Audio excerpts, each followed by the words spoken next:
Yeah, ours is not that great. Okay, guys. So the first thing that we're gonna do is we're just gonna do the arteries and veins in the heart and in the head region, and then I'll call you all up last again to do the abdominal region. All right. So the first thing you want to do is you want to expose the heart, and what you want to look for are these muscles right here that form this triangular on the triangular muscle on the ventral portion of the shark. What is this muscle? What are those muscles? Coracoarcules. Very good. Okay, so with the coracoarcules, what you want to do is you want to make an incision just posterior to the base of the triangle that the coracoarcules make, and then you want to head up a perpendicular line through the middle of the coracoarcules. And you'll make a window, and inside that window is the heart. See? Wow. Yeah. Okay, so a couple things to know about the heart of the shark. First of all, it carries only deoxygenated blood.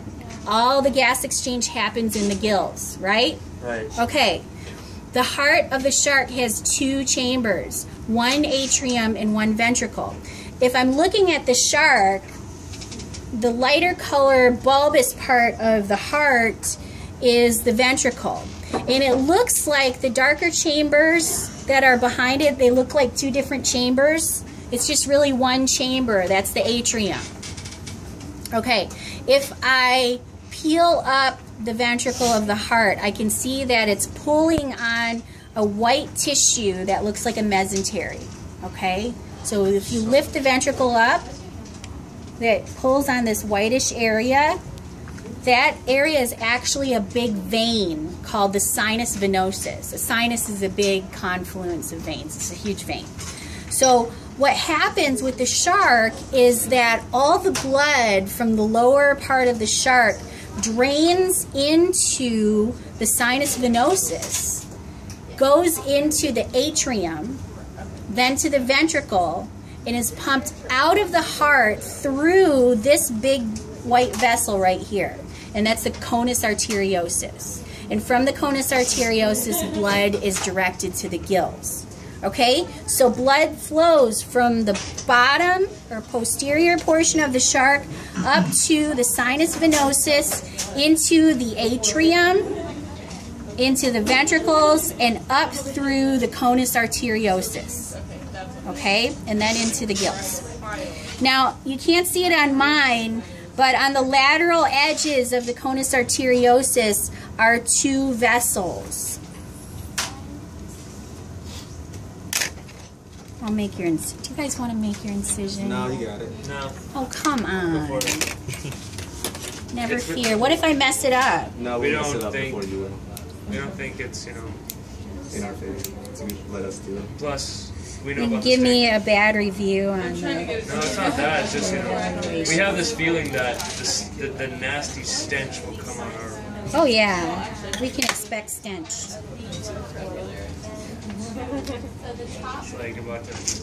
So usually when I cut this part open, I'm sorry. I'm sorry. I rip the sinus venosus, and I don't want to do that.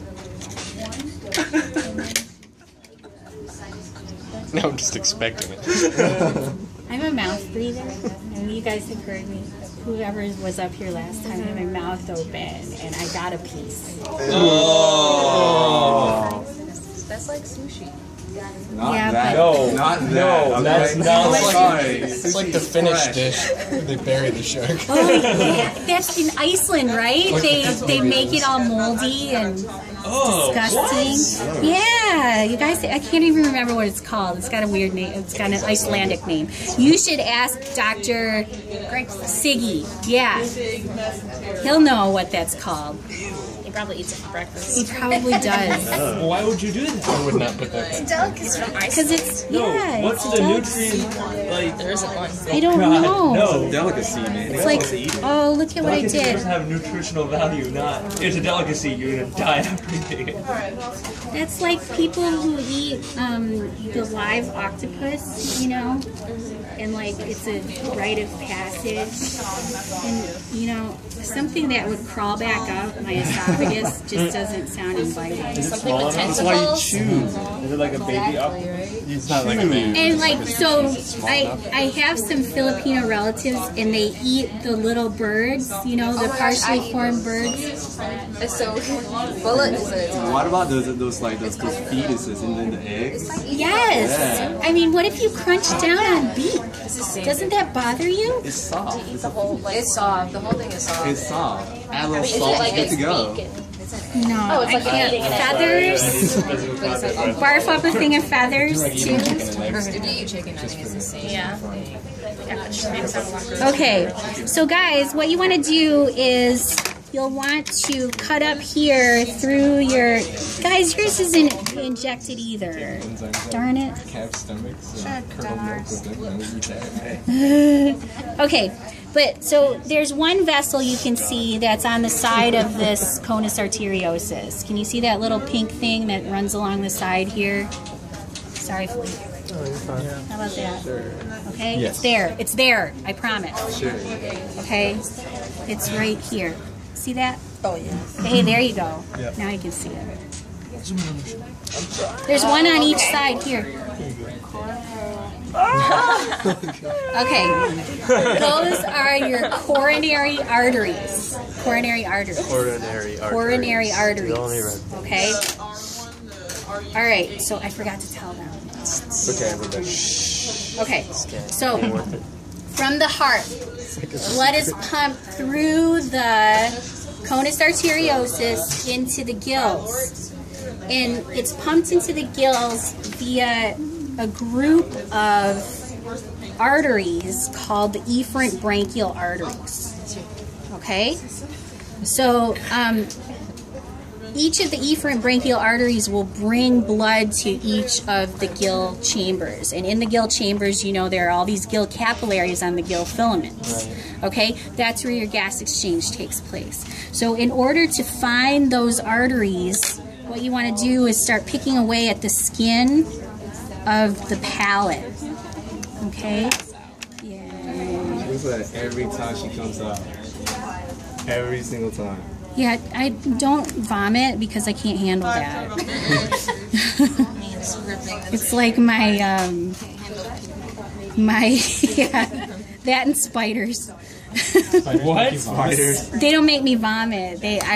I'm so afraid of spiders. You'd be in big trouble. Oh, man, Yeah, I know. Ooh. Oh, My no. mother is so scared of snakes that she'll pee her pants. And That's what my boyfriend used to stop. my mom can't either. I used to have this little National Geographic book when I was a kid, and it was all about snakes. And like the first page, you open it up, and there are all these cobras, the cobras with the little faces on their necks. She would just drop that book and run, and I don't even think it's part of the collection anymore. I gave it to my kids. Okay, guys, so what you want to do is peel up this skin here.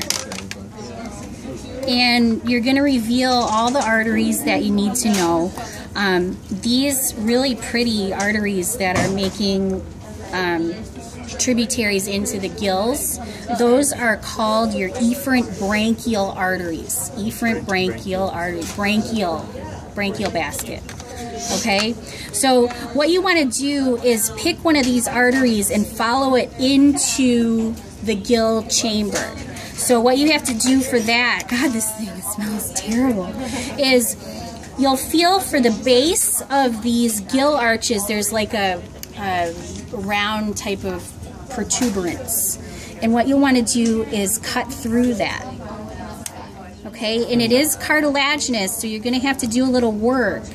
So once you get a nice cut through that, you can pick away at it with your forceps, which is the safest thing to do.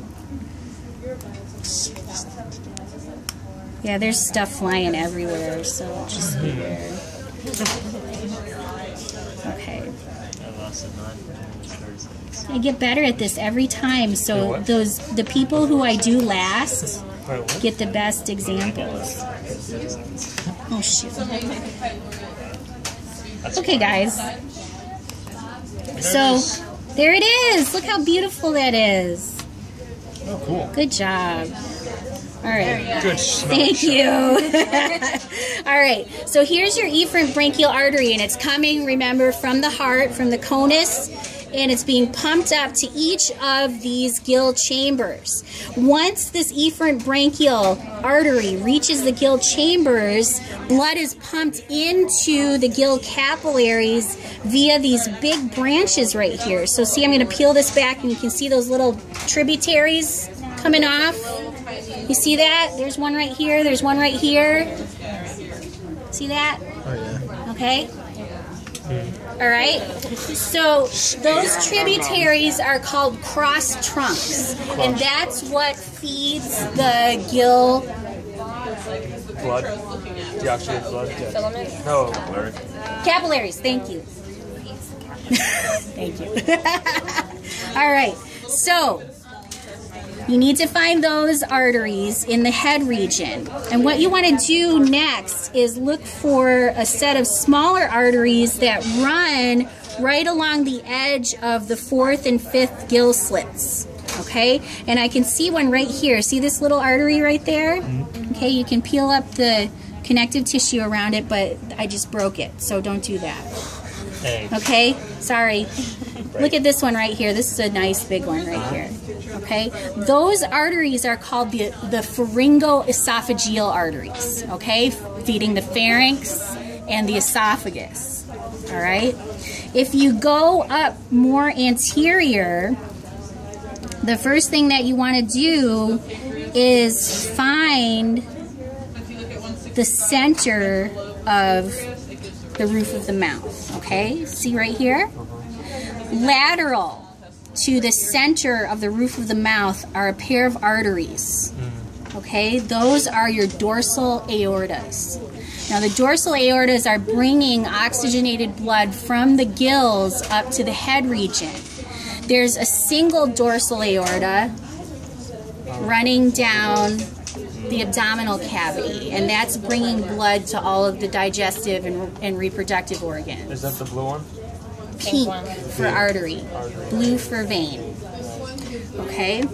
And the next thing you want to look for after you find your dorsal aortas is this arch right here. You can see it better on mine. I picked all the connective tissue away, okay? So there's this arch right here, and those are your internal carotid arteries. They're actually paired, and what they're doing is they're running up this way, and then they'll go deep into the skull, all right? And they'll feed the brain. So your internal carotids, your pharyngoesophageal, your dorsal aortas, efferent brachial arteries with cross trunks, gill capillaries on the gill filaments, and then the parts of your heart, sinus venosus, atrium, ventricle, conus arteriosus, and your coronary arteries. Okay? And I'll call you guys up in a little bit to